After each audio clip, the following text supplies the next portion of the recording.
लिए अपनी धरती को यहाँ पर हम लोग नहीं बैठे हैं। हम लोगों के अपने संघर्ष हैं। हम लोग उन संघर्षों को हम उसका प्रतिनिधित्व करते हैं। इस जो है पूरी जो है रिजोल्यूशन के साथ, इस ताकत के साथ, इस जो है अहमियत, हमको ये लड़ाइयां लड़नी होगी। मुझे लगता है कि ये G20 के सम्मेलन ऐसे बहुत हो रहे हैं, हमें इसके बारे में पता भी नहीं है। ऐसे सम्मेलन होते रहेंगे, लेकिन हमें अपना एजेंडे पे बात करनी है। हमारा एजेंडा क्या है? G20 का एजेंडा पूंजीपतियों का एजेंडा है। वो अपने एजेंडा में काम कर रहे हैं, उनके पास पैसा है, उनके पास ताकत है, वो कर रहे हैं, करें। लेकिन हमारी भी तो ताकत है। क्या हम बिना ताकत के लोग हैं? ये बताइए मुझे।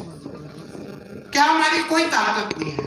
पूरी श्रम शक्ति हमारे पास है, जंगल जमीन हमारे पास है। किसानों के आंदोलन किस लिए हो रहे हैं? भूमि अधिकार आंदोलन किस लिए हो रहा है? पूरा जल जंगल जमीन का अधिकार का आंदोलन किस लिए हो रहा है? मणिपुर क्यों जल रहा है? कश्मीर क्यों तबाह हो रहा है? आज से नहीं हो रहा है। ये कोई आज की लड़ाई नहीं है कि G20 जो है आज आया तो हमारे जल जंगल जमीन जा रहे हैं। ये तो अंग्रेजों के शासन काल से शुरू हो चुका था। ये ईस्ट इंडिया कंपनी ने ये पूरे जो है इंपीरियलिज्म जिसको कहते थे पहले, उसने शुरू किया और वो अभी तक जारी है। अब ये लोग अंतिम सांसें गिन रहे हैं और हम लोग मातम मनाए बैठ के इनको घोटना है, गला घोटना है इनका। वो गला हमारे जन आंदोलन घोटेंगे और कोई तरीका नहीं।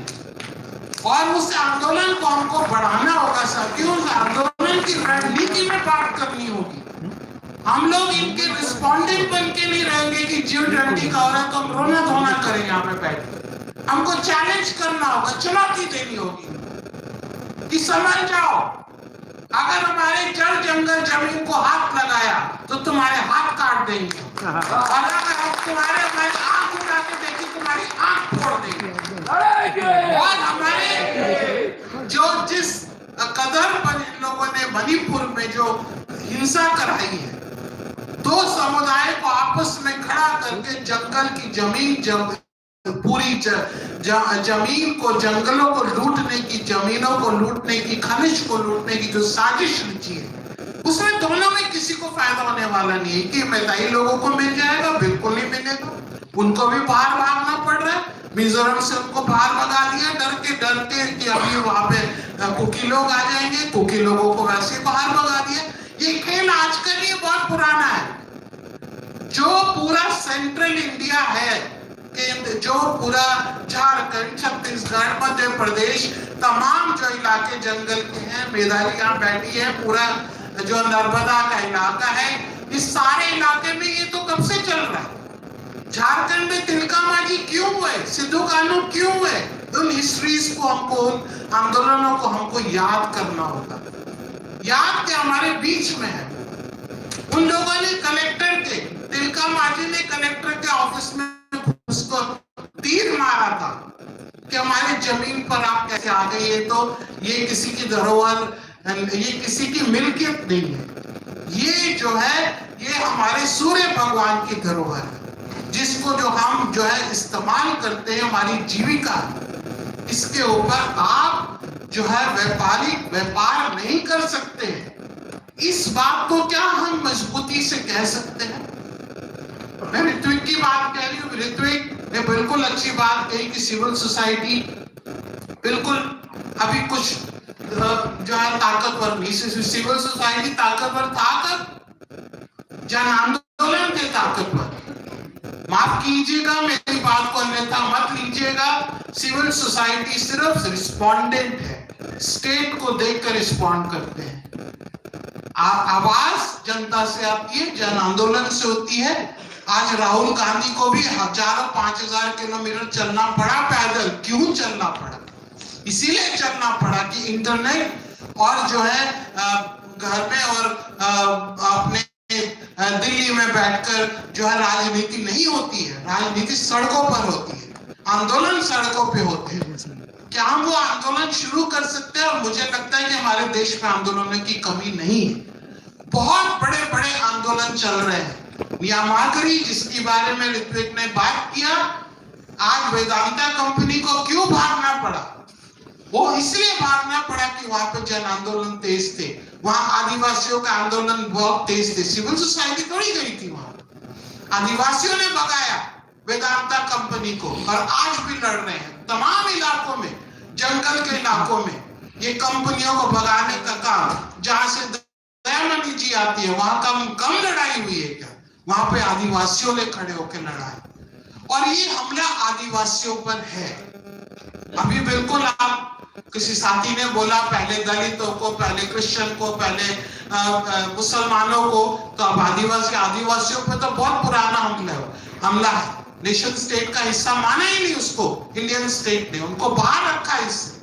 हमारे तमाम कानूनों में आप देख ले, जंगल के कानून, इंडियन फॉरेस्ट एक्ट अभी तक लागू है, और इंडियन फॉरेस्ट एक्ट के अंदर 27% जो है देश की भूमि फॉरेस्ट डिपार्टमेंट के पास है। कैसे वो इतना जमीन का बड़ा मालिक बन गया? उसको हटाने की जरूरत है। जमींदारी उन्मूलन प्रथा हमारे कॉन्स्टिट्यूशन ने अडॉप्ट किया, लेकिन जमींदारी गई नहीं। सबसे बड़ा जमींदार वन विभाग है, कैसे हुआ? हमको सवाल करने पड़ेंगे। और ये वन विभाग ने मणिपुर को जलाया है। आपको मैं अंदर की बात बता रही हूँ, वन विभाग ने पूरी आग लगाई है, और वो लोगों के बीच में, और हर जगह, कश्मीर में भी और नॉर्थ ईस्ट में भी, जहां पर कस्टमरी लॉज है, वहां पर किसी भी जमीन को जो है आदिवासियों के उनके अपने सिस्टम के हिसाब से नहीं जा सकती। वहां वन विभाग कैसे घुस गया? ये सवाल हमको पूछने पड़ेंगे। ये जमीन चोर कौन है? ये जमीनों जंगल चोर कौन है? इनकी लिस्ट बनानी पड़ेगी साथियों। कोई छोटी मोटी लड़ाई नहीं है, बहुत बड़ी लड़ाई हमको छेड़नी पड़ेगी, राजनीतिक आंदोलन करने पड़ेंगे। हमको बैठकर आंसू बहाने नहीं है, हमको राजनीति करनी है। राजनीतिक आंदोलन करने के लिए हम लोगों को अपनी तैयारी कमर कसनी पड़ेगी, तभी हम इस व्यवस्था को बदलेंगे। मोदी जैसे शासक, क्रूर शासक को भगाएंगे तब होगा, ऐसे नहीं होगा। और ये कोई बहुत बड़ी बात भी नहीं है, इसके पास कुछ भी नहीं है, ये सिर्फ जोड़ तोड़ की राजनीति से अपनी सत्ता हथियाए बैठे। आज चाहे कुछ भी हो, सारे राजनीतिक पार्टियों को एक जगह आना पड़ रहा है। इंडिया नाम से इन लोगों ने बनाया, हम उसका स्वागत करते हैं, और भी हमको और तालमेल बनाने पड़ेंगे। हम लोगों को भी राजनीतिक आंदोलन में कूदना पड़ेगा। हम उसको जो है बाहर से देख नहीं सकते कि सिविल सोसाइटी बाहर से देखते रहेंगे। हमारी सबकी भूमिका है इसके अंदर, हमको वो भूमिका अदा करनी पड़ेगी। और इसीलिए मैं इसी बात के साथ अपनी बात खत्म करती हूँ कि हमारी जो धरोहर है, जल जंगल जमीन है, हम पे उसको बात करनी है, उसकी राजनीति को देखना है।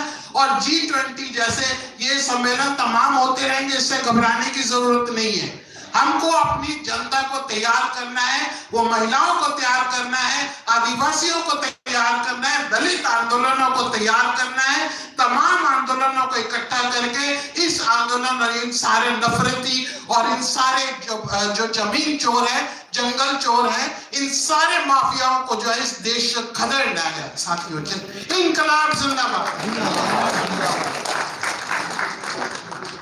रोमा जी के एनर्जी के लिए दोबारा से ताली बजाए मुझे पता है। Again, the very brief summary that what Roma ji said, we won't let or allow anyone to take our jungle and zameen. We must think about how our strategy and challenge, and those who dream of, snatching our rights, how to challenge them. So thank you so much, Roma ji, for speaking. Next speaker, अगले हमारे जो वक्ता है, पूर्व राज्यसभा सांसद है और उपाध्यक्ष है state institute for transformation of Karnataka, और एक प्रखर राजनेता भी हैं। इन्होंने इन्वायरमेंट इम्पैक्ट असेसमेंट में संशोधनों का जमकर विरोध किया और जलवायु परिवर्तन से लेके सार्वजनिक क्षेत्र को बचाने के से मुद्दों को लेकर के अपना समर्थन लगातार जारी किया। हम उनका स्वागत करते हैं। गौड़ा जी आज निजीकरण के विषय पर थोड़ा हमारे साथ शेयर करेंगे। बहुत बहुत धन्यवाद।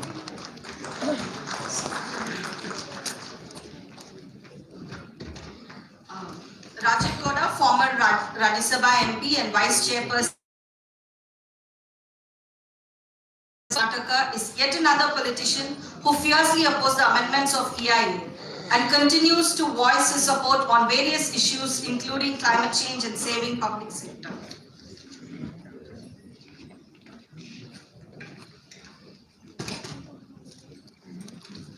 Namaskar. This is a very, very important one, and which are being proclaimed by the Prime Minister as some extraordinary triumph of Indian diplomacy. आप सबको पता होगा कि ये G20 प्रेसिडेंसी हर साल दूसरा जगह जाता है. इस साल हमारा इंडिया को आया है, सिर्फ उतना है हमारा diplomatic achievement. Anyway, let me just point out that it is vital to have a variety of voices, and that is exactly what this event is providing, an alternative approach to many of the key issues that are central to the G20 deliberations. I've been asked to speak about privatization. And privatization, I decided to see what is out there in terms of the G20's position on privatization. And the G20 makes all the right noises. On the website they say privatization should be done because the business of government is not to do business. The suggestion is that when you do privatization, you should move towards processes which are corruption-free, which are transparent. So all the nice, beautiful, nice-sounding phrases and ideals that we can all nod our head and say, yes, yes, we agree. But is that the reality? What has been the Indian experience with privatization? What are going to be the implications of privatization for Jal, Jangal, Jameen, for the people who live in remote areas and backward areas of our country? Lots of these issues have to be considered when we think about privatization. Now, first, let me point out that the Modi Sarkar, over the last many years, announces massive privatization targets every year. It makes the budget look more balanced, it makes the deficit look more manageable. But in reality, they are never able to achieve those targets. And that is actually a blessing for all of us who care about these public assets. When we're talking about privatization, we are talking about your assets and my assets, the people of India's assets. We're not talking about Modiji's private property that he is giving to somebody else. So, what have they tried to do? Every year they announce, this year we will sell Bharat Petroleum. And then they find that whatever they've tried to do, no one comes. Or in the case of BPCL, there were 3 people who bid, and then 2 of them walked away, and then the whole process floundered. But this government has managed to play some very, very dangerous games with your money and our money. When they find that no one in the private sector is willing to come and buy these government assets that they're trying to sell, they just force some good entity to buy these entities and call it privatization. So when Modiji was Chief Minister of Gujarat, there was an organization called Gujarat State Petroleum Corporation, GSPC. So one day, Modiji announced, we have struck a huge amount of natural gas in the Krishna Godavari basin. We are going to be the biggest producers. Gujarat's energy security is taken care of, and announced that huge amounts of money are going to be generated from this activity. Well, it turned out, there's a lot of detail that you can read further, that it was a huge scam. There was no viable gas discovery. It was very, very expensive. Nothing like what was projected. And GSPC became a huge, huge problem in terms of the amount of money that was spent, and the Gujarat government didn't know what to do with it. What they did with it was cover up all these stories of 500 crores on extra expenses which are not explained, numerous things like that. But when Modiji became Prime Minister, he got ONGC, which is again an organization that you and I own because it is a government public sector undertaking. He got ONGC to buy Gujarat. So, is this privatization? It is just one part of government selling to another part of government. Similar was done in the case of IDBI Bank. They were trying to sell that, and they got LIC to buy about 80% of that. So somehow the business class out there seems to understand that Modi ji cannot be trusted with government affairs. That what he's trying to tell you is not something that is believed by the private sector. You've seen this in another context. A couple of years ago, they cut corporate taxes. Tax cuts for the private sector, for corporations. And then they said, we are going to see private sector investment booming. From the day of the tax cut to today, private sector investment has not picked up, which means that all these punjipatis that we talk about would prefer to leave the country rather than to invest in the country, which is the ultimate tragedy. But that is exactly what is going on. Anyway, now we have to thank our stars that Modi Sarkar is so bad at managing the economy. They are the ones who gave us demonetization. Because the combination of a successful economy growing much faster, they keep talking about this being the fastest growing economy in the world, we should have been growing much faster. We should have been spending more of that growth, revenues on inclusion and for uplifting the downtrodden. But compared to others, we're still growing faster. We could have grown much faster. These people have mismanaged the economy. These are the people who gave us demonetization. Which hurt whom? It hurt those of us who worked in the cash economy. The farmers, the small merchants, the people who work, the street vendors. These are the people who have hurt. And small, micro, small, medium enterprises. So, when you think about their mismanagement of the economy, we can only feel glad that if they were successful on this polarization and violence towards minorities, violence to our constitutional values. But then, what else? They have still been successful. And what they've been successful at is selling our assets to Modi Sarkar's crony capitalist friends. And Modiji's best friend, of course, is Gautam Adani. And over the years, you will see that privatization has been happening. We set up numerous airports.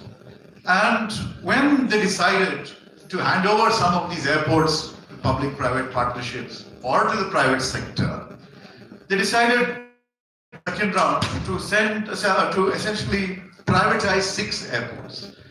And the criteria for bidding, one of the key criteria was you had to have experience managing an airport. You should know something about this job. Well, then suddenly Gautam Bhai got interested in this. And the first thing they did was they scratched out that condition, and then, lo and behold, a few days later, who wins all these 6 airports? Gautam Adani. What happens 1 or 2 years later? In Lucknow, if you had to pay the ticket fee, there used to be some small passenger fee, some 100 rupees or 50 rupees. Suddenly it went up to 1,000 rupees per passenger. This is not part of the original deal, but from every passenger, Adani ji makes extra money. This sort of thing has been going on. Modi ji gave him a huge amount of land in Gujarat, Mundra port, at a very, very low cost.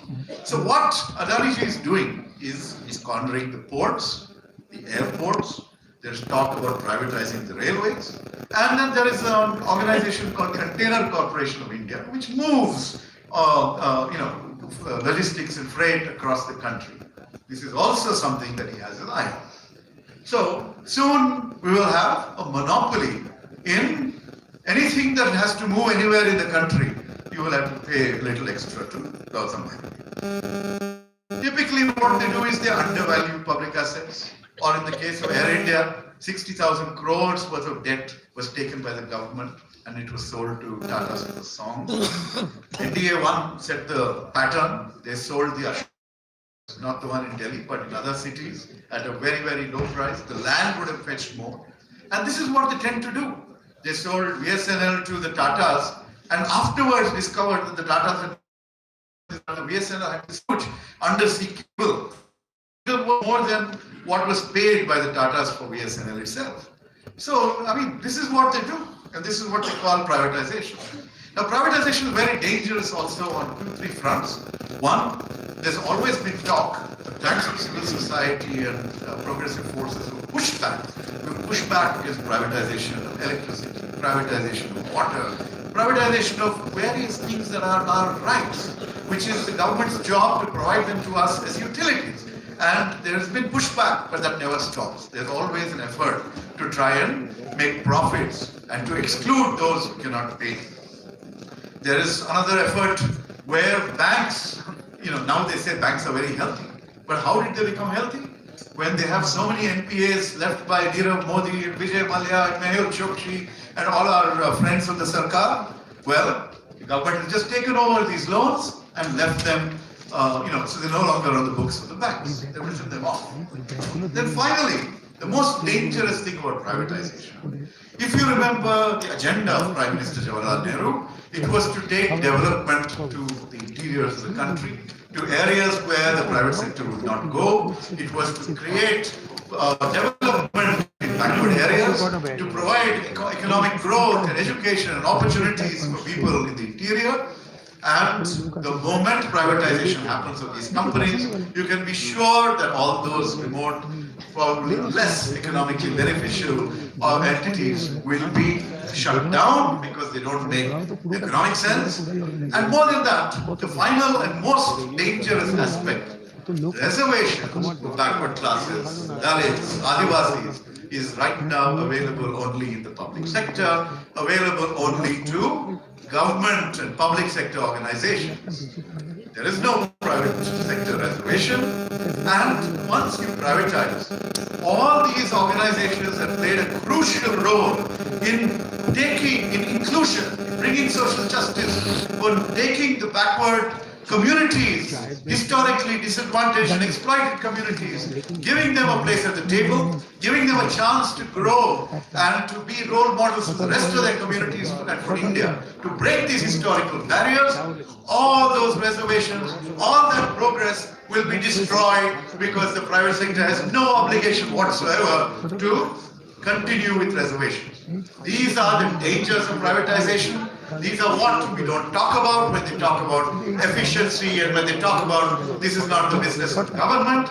And therefore, I urge all of you to continue to speak in the voices that you are speaking in, to challenge the narrative that comes out of government and the Godi media, and to make sure that we protect what is ours. The public sector is ours.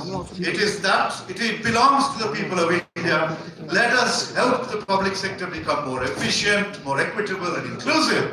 But let us be very, very careful and not fall for this logic of privatization, which is just handing over assets, our assets, to Modi Sarkar's groaning capitalist friends. Thank you very much. धन्यवाद राजीव गौड़ा जी। बहुत संक्षेप में हिंदी में बोलना चाहूंगा। उन्होंने जो कहा कि B20 एक प्रखर आवाज, ये बहुत जरूरी है कि विभिन्न बातों को, विभिन्न जो हमारी जो भाषा है, जो हमारे आवाज, उनको हम लाया जाए सबके सामने। एक काफी बड़ा एक गैप तो है हमारे सामने पे कि G20 के अंदर जो एक बहुत ही मीठी और बहुत ही छोटी जो उसमें वादे किए जा रहे हैं और उसकी सच्चाई क्या है, वो समाज के सामने, देश के सामने लाने की बहुत आवश्यकता है। उन्होंने कहा कि जिस प्रकार से वर्तमान सरकार अभी आज निजीकरण को और उसी प्रकार से एक अधिकार को, मोनोपोली को जो बढ़ावा दे रही है, वो कहीं ना कहीं बहुत ही खतरनाक है। और सबसे महत्वपूर्ण बात उन्होंने जो कहा कि जो पब्लिक सेक्टर के जितने भी उद्यम है, सरकार सिर्फ उसको बेच नहीं रही है, खत्म कर रही है। तो ये बहुत ही कठिन वक्त है जिसमें आर्थिक पूरी व्यवस्था पे रोज मार है, रोज चोट है, रोज झटका दे रही है। हम उसके खिलाफ कैसे आवाज उठाएंगे? तो बहुत बहुत धन्यवाद राजीव गौड़ा जी, बहुत बहुत धन्यवाद। अगली स्पीकर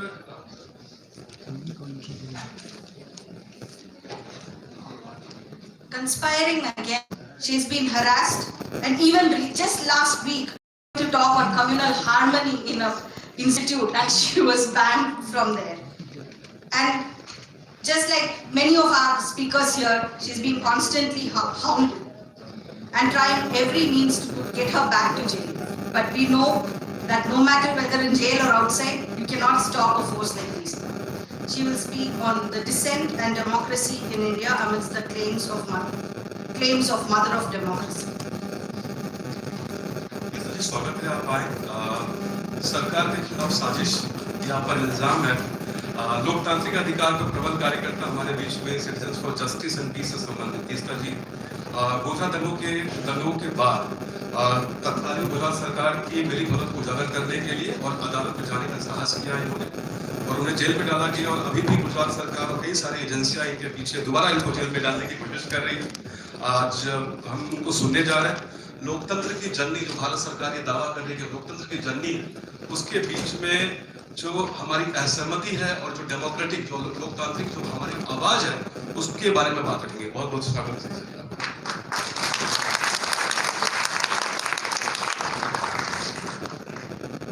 मंच पे बैठे सब साथी, यहाँ पे मौजूद आप सब साथी और दोस्त, सबसे पहले मैं कहना चाहूंगी कि ये गोधरा के दंगे नहीं थे।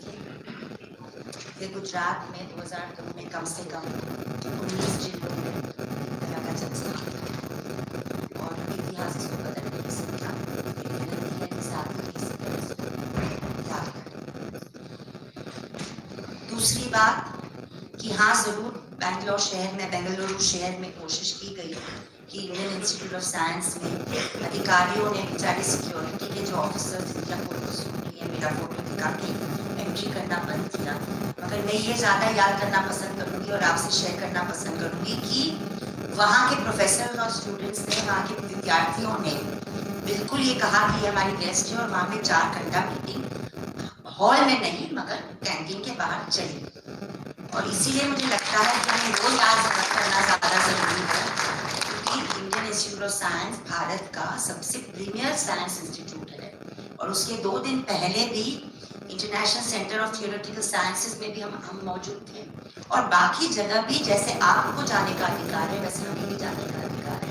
अलग अलग व्यक्ति को जाके अपने विचारधाराओं को रखने का वक्त है और चर्चा करने का अधिकार है।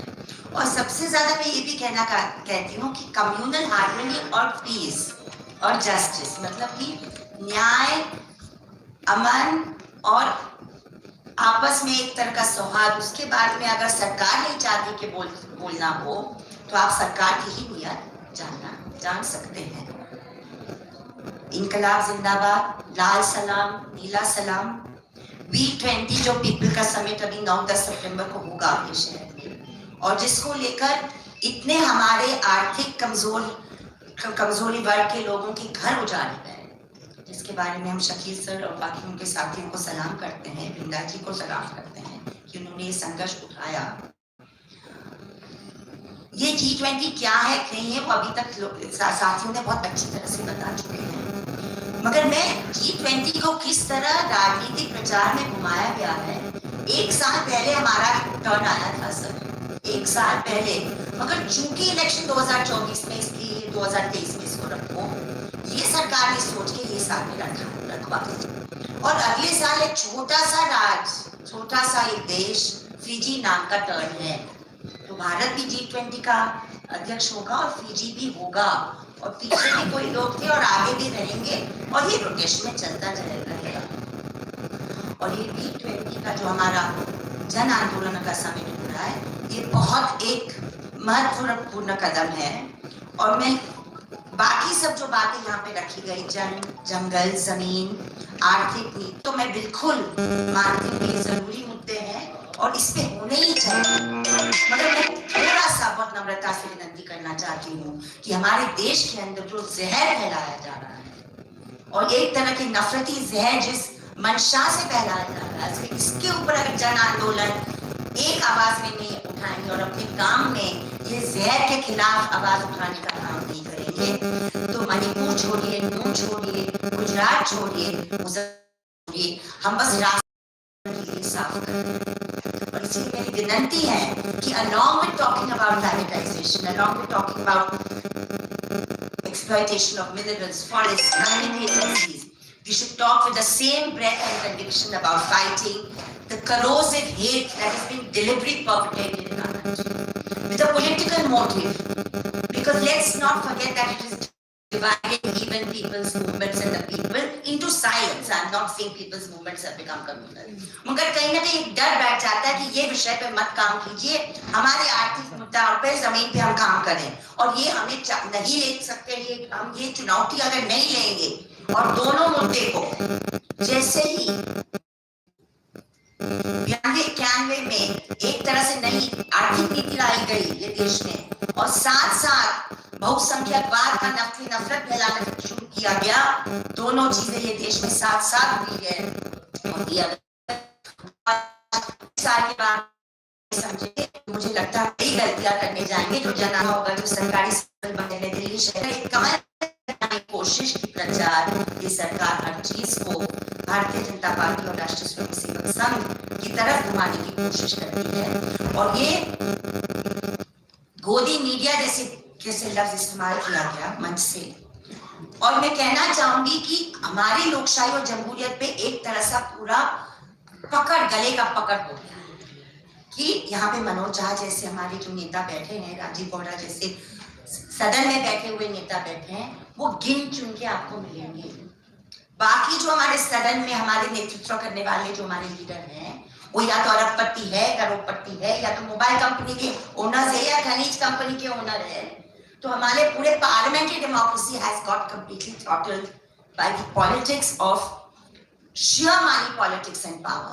और ये जो गोदी मीडिया का जो रवैया हम देख रहे हैं, जो चैनलों का रवैया देख रहे हैं, बार बार हम अडानी का नाम बहुत आराम से ले लेते हैं मगर अंबानी का नाम हम क्यों नहीं लेते। टीवी 18 जिस तरह अपना काम कर रहा है आजकल, और टीवी 18 के परसों ही एक वीडियो निकला where at an editorial meeting the editor is telling his staff that कोई भी पत्रकार को ऐसा कोई कर्तव्य ही नहीं है कि वो आजाद पत्रकारिता करे। अगर हम एक मजबूत सरकार का साथ दे तो ये हमारा कर्तव्य है। ये एडिटर कह रहा है, ये संपादक कह रहा है और इसका वीडियो भी घूम रहा है मार्केट में। तो ये बेशर्मी से ये बात रखी गई है कि जो कम से कम 300 साल से एक पत्रकारिता का जो एक नियत होती है कि हम आजाद रहें, चाहे कोई भी सरकार हो, हमें सवाल पर पूछने का अधिकार होना चाहिए, सरकार का अधिकार होना चाहिए, उससे से बातचीत और डिस्कशन करने का अधिकार होना चाहिए। ये तो खुलेआम कह रहे हैं नहीं, हमें अलग अलग तरह के जिहाद चलाना ये हमारा फर्ज है और गंदे गंदे लफ्ज इस्तेमाल करना ये हमारा फर्ज है। और भाग्य सीजेपी भागते रहते हमारा संगठन, हर हफ्ते में हम लोग 15 कंप्लेन करते हैं नेशनल ब्रॉडकास्टिंग अथॉरिटी को, मिनिस्ट्री ऑफ कम्युनिकेशन को कि इस तरह की पत्रकार है नहीं। 5 महीने बाद कभी एक बुलावा आता है और उसके बाद अमन चोपड़ा और उनके साथी को 50-50 हजार की फाइन होते कार्रवाई होते 1.5 साल निकल चुके होते हैं। और कम से कम वो वीडियो जिसके बारे में हमने कंप्लेन किया था उसके कम से कम 2 मिलियन 20 लाख व्यूज हो चुके होते हैं। तो जहर का असर लोगों के दिल और दिमाग में फैल चुका होता। ये परिस्थिति है और मुझे लगता है अगर आज हम ये मौके पे आज मिले हैं, मैं तो सबसे पहले the organizers of today's meeting and the kind of people we've got together and the kind of movements we've got together here, I congratulate from the bottom of my heart. So much effort has gone into it, so much thinking has gone into it. I just hope they are able to transform this into some sort of meaningful collective action in the state elections and before 2020. And I think that has to be one of our. I don't think we can afford to turn away. ग्राम सभा जिला परिषद से लेकर विधानसभा से सदन तक उनको power से निकालना है ही, क्योंकि आपके पास एक ताकत है जो खुद उस विचारधारा से है जो संविधान को पलटना चाहती है। ये देश के सबसे पावरफुल इंसान के इकोनॉमिक एडवाइजर कहते हैं परसों के दिन इंडिपेंडेंस डे को 15 अगस्त को कहते हैं कि ये संविधान को बदलने की जरूरत है, ये कहते हैं। और चूंकि रविश कुमार इसको बहुत अच्छे तरीके से एनालाइज करते हैं और बवाल मचता है, इसीलिए अभी आप लोग कुछ ना कुछ कहने नहीं वो तो उनका निजी मत है, ऐसी बात थोड़ी नहीं करने चाहते हैं। शुरू से जब से 99 में पहली बार उनकी माइनॉरिटी की सरकार आई थी और अभी उनकी बहुसंख्यक की सरकार 2014 में आई है, मंशा उनका एक है कि जो संविधान हमारे लोगों के संघर्षों के बीच से निकलने वाला संविधान है, जो डॉक्टर बाबा साहेब अम्बेडकर किसान आंदोलन, मजदूर आंदोलन से निकला हुआ संविधान है, जो directive principles of state policy और मूल्य अधिकार की बात करता है, जो एक वेलफेयर स्टेट का नजरिया हमें सामने दिखाता है, उसको आप बदलिए और एक मनुस्मृति टाइप का एक ढांचा ला के बिठा दीजिए। तो ये सब हमारे सामने चुनौतियां हैं। और यहाँ पे बैठे हुए, चाहे वो नेशनल हॉकर्स एसोसिएशन हो, चाहे वो हो, और मणिपुर के बारे में मैं जरूर कहूंगी कि जिस तरह वहां की सरकार वहां पे बैठी और दिल्ली में बैठी, इन्होंने जिस तरह जलाया है वो राज्य को, वो वही सरकार कर सकती है जिसको ये करना आता है। और ये सरकार को बिल्कुल अच्छी तरह नहीं करना आता। वहां पे ड्रग माफिया की बात निकलती है, वहां पे खनिज को देने की बात आती है, पाम ऑयल प्रोडक्शन की बात आती है, ताकि जमीन ऐसी छीनी जाएगी कि ये तो आप मुख्य महिला के बीच में आप लड़ाई चलाते जाएंगे, मगर मकसद कुछ और ही है। और चूंकि समय सब जनता के लिए कम है, मैं एक बात खत्म करूंगी, सिर्फ दो आखिरी बात करके कि सत्ताधारी पक्ष है कि हम एक वो पक्ष है जो then this country is not a democracy anymore, mother or otherwise, and I think there's really something being feared. The nature of the state has changed, friend. The state has changed, and finally, just 1 minute more, that parliament is being used to demolish the constitution brick by brick. There's a weaponization of our laws. हमारे कानून का शास्त्रीकरण किया जा रहा है कि जो कानून आवाम गुलफाइदा के नाम से है, जिससे पूरा पुलिस स्टेट का ढांचा आप बना रहे। Digital marketing bill, birth and registration bill जो गए सदन में, गए ये मॉनसून सेशन में जो पास किए गए, बिना कोई बहस, बिना कोई तरीका, कोई कानून को आप मनी बिल बना के पास कर रहे हैं। तो आपने पार्लियामेंट का तरीका आपने भुला दिया, आपने डेमोक्रेसी का तरीका भुला दिया, और आपने कानून का पूरा शास्त्रीकरण करके रख दिया है। और इसीलिए हम चाहते हैं कि बदलाव आए। बदलाव आने के बाद बहुत बड़ी चुनौती होगी वो ताकत के पास जो आएगी, और उस वक्त भी हम लोग जन आंदोलन वाले लोग खामोश नहीं रहेंगे, क्योंकि ये शॉर्ट टर्म, मिडिल टर्म और लॉन्ग टर्म बैटल है, जिसमें हम तीनों में हमको सफल Stop. So he had to be in attending another meeting against violence, and he got late and he couldn't attend here. So with that, I would invite Rekha ji, who is from Belay State, and just as Shakil Bhai, when he opened the session, talked about the evictions. Rekha ji is here, even as her very own house is being demolished. Since yesterday, there is another spate of demolition that is happening. She is here just to talk and raise and place her voice here, and we stand in solidarity with you, Rekha ji.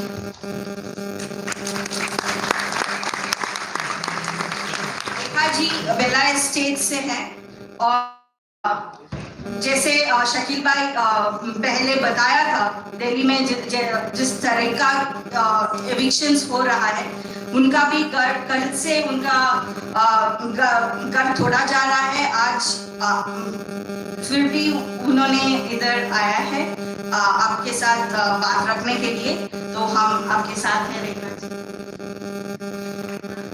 जिंदाबाद साथियों, जिंदाबाद।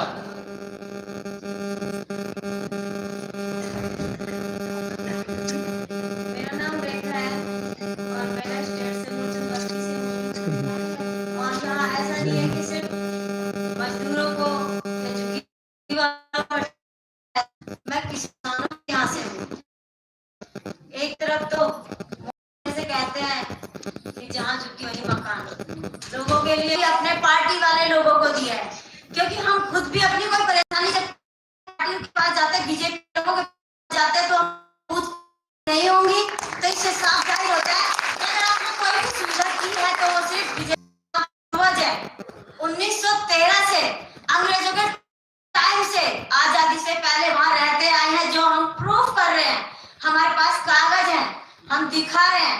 ये नहीं है कि हम सिर्फ एक वक्तव्य में बोल रहे हैं कि हम 40 साल से रहे, 50 साल से रहे, हमारे बड़े बुजुर्गों ने 100 साल यहाँ पे बिताए हैं और प्रूफ कर रहे हैं कि हम यहाँ पर बैठे हैं। लेकिन आज पुलिस का कहना यह है कि आप लोगों के पास उन 2015 से पहले के प्रूफ नहीं है, इसलिए आप लोगों को हटाया जा रहा है, जबकि सबके पास प्रूफ है।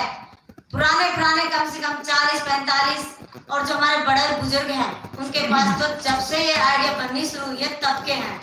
लेकिन सब अंधे की तरह कापी को भी बंद करके रख दी गई है, किसी को कुछ नहीं देखा जाता, सिर्फ एक झूठ के नाम पर G20 सबसे बड़ा नाम दे दिया है। ना तो किसानों को देखना है, ना गरीबों को देखना है, ना मजदूरों को देखना है। मेरे यहाँ पे जो भी किसान है और उनके साथ मजदूर भी हैं, बेला स्टेट में मूलचंद बस्ती है, मल्ला गांव है और बेला गांव है, इस तरह 4-5 गांव मिला के बेला स्टेट में मिलते हैं। जो लोग वहाँ पे कम से कम 5-6 हजार लोग वहाँ पे रहते थे, जो खेती बाड़ी भी किया करते थे, उन्हीं के साथ मजदूर थे जो मजदूरी किया करते थे, क्योंकि किसान के बिना मजदूर नहीं और मजदूर के बाद बिना किसान नहीं। हम सब मिलकर आया था, तो बाहर से सब्जियां नहीं आ रही थी। यमुना खादर के जो लोग थे, जितनी भी यमुना खादर में आसपास में दिल्ली में है, दिल्ली में सब्जी उगाई जाती थी, हरी और ताजी बिल्कुल सस्ते दामों पर दी जाती थी, शहरों तक पहुंचाई जाती थी। एक तरफ आज बिल्कुल गरीबों को खत्म करना चाहते हैं, लेकिन क्या ये गरीब ना हो तो क्या शहर चलेंगे? इनके बिना कुछ भी शहरों में हो सकता है, क्योंकि जो अमीर है उन्हें तो अपनी खुशियों से फुर्सत नहीं है, बड़ी जगहों पर जाने से फुर्सत नहीं है। अगर ये गरीब नहीं जाएंगे तो उन लोगों का घर कैसे चलेगा, उनके मकान कैसे बनेंगे, उनकी गाड़ियां कैसे चलेंगी? लेकिन ये सब चीज भूल चुके हैं। आज सिर्फ याद है G20 के नाम लोगों की खेती उजाड़ी जा रही है, घर उजाड़े जा रहे हैं, रोजगार छीन लिया गया है। एक तरफ बेटी बचाओ बेटी पढ़ाओ, क्या सिर्फ अमीरों की बेटी पढ़ेगी, गरीबों को नहीं पढ़ेगी? क्यों? अगर आपको अमीरों के लिए करना है तो फिर गरीबों के लिए कुछ मत बोलो ना, बोलो गरीबों को दफन कर दो। यहाँ पे जब घर को तोड़ने के लिए फोर्स आती है, हमारे फौजी भाई देश की रक्षा के लिए बने हैं ना। आज से पहले जब से ये बीजेपी सरकार आई है उससे पहले की मैं बात कर रही हूँ, क्या कभी ऐसा हुआ है महिलाओं पे डंडे उठे हैं? क्या कभी किसी माता को घसीटा गया है? क्या कभी बेटी के कपड़े फाड़े गए हैं? अगर कहीं पर दंगा फसाद होता है वहां फाड़े जाते हैं तो हमें बात समझ में आती है, लेकिन जब ये लोग डेमोलेशन करने आते हैं, खेती उजाड़ने आते हैं, हर माँ, हर बीवी, हर बहन, हर बच्चा अपनी खेती को, जमीन को बचाना चाहता है, उसके लिए खड़ा होना चाहता है, लेकिन वहां हम लोगों के साथ वो व्यवहार किया गया है जो हम कभी नहीं भूल सकते। हमारी आंखों में आंसू आते हैं उन दिनों को याद करके, लेकिन हम उन आंसुओं को अपने खून में उबाल कर इस लड़ाई को लड़ेंगे और आज भी लड़ेंगे। 16 महीने हो गए हैं अपनी जमीन की लड़ाई लड़ते हुए, हम धरने पे बैठे हैं।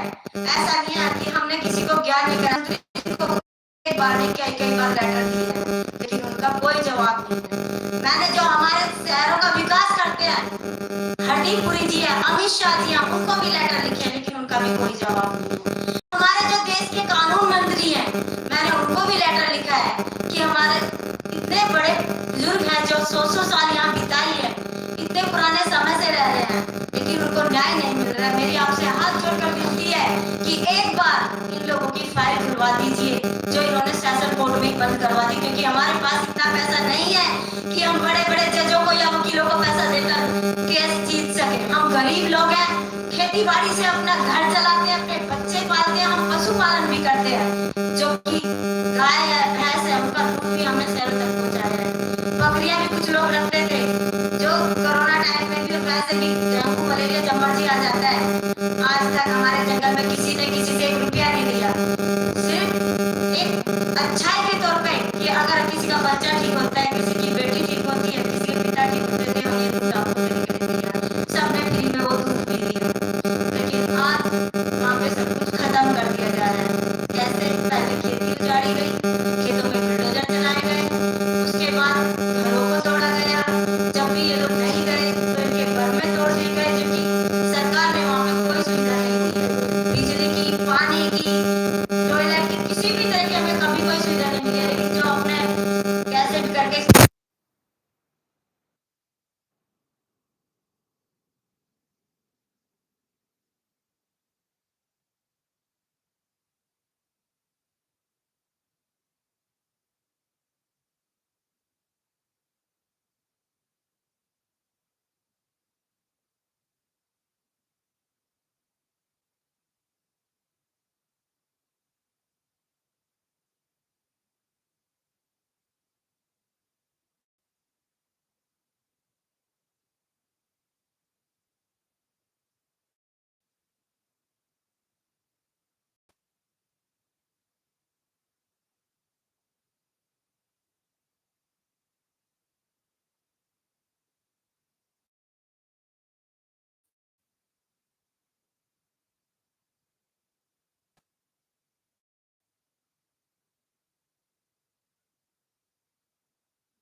कीजिए, अगर ये लोग फूलों की खेती करते, उसमें गेंदे का, गुलाब का, किसी भी तरह के कई किस्म के फूल होते हैं, अगर ये लोग उस तरह की खेती करते तो उससे दिल्ली का सौंदर्यकरण भी बढ़ता, और अगर इसकी खुशबू जाती तो काफी दूर तक, शहर तक वो खुशबू जाती, तो वो सौंदर्यकरण होता या विनाश होता।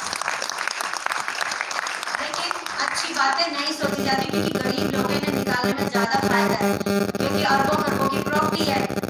आज G20 के नाम पे यहाँ से निकाल दो, फ्री में मिल जाएगा सब कुछ। हमारे साथ ऐसा हो रहा है, जो हमारे मेरा स्टेट के लोग हैं बहुत ही बड़ी मुसीबत झेल रहे हैं। उन्होंने मार भी सही है, लेडीजों ने भी मार सही है, जेंट्स ने भी, बड़े बूढ़े, किसी पर भी कोई दया नहीं है। वहां से घर में तोड़ दिए गए, हम प्यासे भी रहे, लेकिन हम फिर भी अपनी जगह नहीं छोड़े।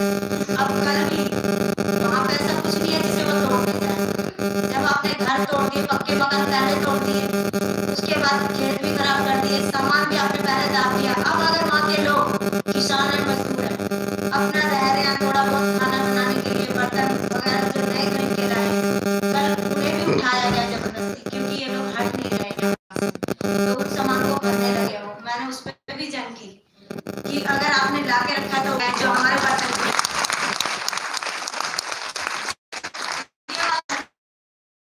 कि तुम बड़े तो तुम्हारा सामान पहले उठाएंगे। मैंने कहा भाई कल नहीं, अभी चल और अभी उठा। और जिसमें हिम्मत है, पुलिस वाले भी थे, SHO भी थी, सभी पूरा प्रशासन था। मैंने उनसे एक ही बात कही, जिसमें हिम्मत है मेरे सामान को वही हाथ लगाना, क्योंकि मैं खुद मारूंगी या सामने वाले को मारूंगी। मेरी कोई भी चीज हटाने की नहीं, मेहनत की है, अब मैं नहीं उठाने दूंगी। इसीलिए हम जंग लड़ रहे हैं वहाँ पे, लेकिन अन्याय बहुत ज्यादा हो रहा है G20 के नाम पर। अगर कोई घूमने फिरने आता है तो सड़कों से निकल जाता है। हम लोग तो खेती में हैं, हमने पेड़ लगाए, हर जगह अपने हाथों से पूरे चारों तरफ खेत के पेड़ लगाए। हमारे पूरे पेड़ ऐसे तोड़ दिए गए, तो उन पे कोई इल्जाम नहीं लगेगा। अगर हम आम जनता में से कोई एक पेड़ की डाली तोड़ देता है तो उस पर जुर्माना लगता है हजारों रुपए का। तो ये कैसा देश है, कहाँ लोकतंत्र सो गया है, कहाँ कानून दबा दिया गया है। अगर ये सब चलेगा तो हमारा देश कैसे चलेगा। बहुत तकलीफ होती है और इतना दर्द हम झेल रहे हैं कि बर्दाश्त नहीं होता, लेकिन फिर भी हिम्मत करके हम लड़ रहे हैं। मैं चाहती हूँ कि जितने भी किसान भाई हैं या मजदूर हैं या झुग्गी झोपड़ी वाले हैं, अगर आप सब संभल जाओगे, एक साथ हो जाओगे, तो हमें कोई हिला नहीं सकता। लेकिन अगर आप ये सोचते रहोगे आज तो वहां पे हो रहा है, हम बचे हुए हैं, या उसकी लड़ाई में मैं क्यों जाऊं। अरे भाई मरना तो एक दिन है ही, मैंने तो ठान लिया है, मरना तो है, आज नहीं तो कल। अगर हम कुछ नहीं करेंगे, मौत आएगी तो आ ही जाएगी, लेकिन अगर हम अपने देश के लिए, अपने लोगों के लिए कुछ कर जाए तो इससे बड़ी बात कुछ नहीं होगी। मैं चाहती हूँ कि जितनी भी हमारी महिलाएं हैं, वो सभी झांसी रानी बाई थी ना, झांसी की रानी, उसकी तरह अपना रूप ले लें, किसी से ना डरें और सबसे लड़ने के लिए तैयार हो जाए, तो हमें कोई नहीं हरा सकता। दूसरे से मदद मांगने से अच्छा कि हम खुद लड़ें और अपनी लड़ाई एक ना एक दिन जीतेंगे। अगर हमारे मन में विश्वास है, हौसला है, तो जरूर जीतेंगे। धन्यवाद।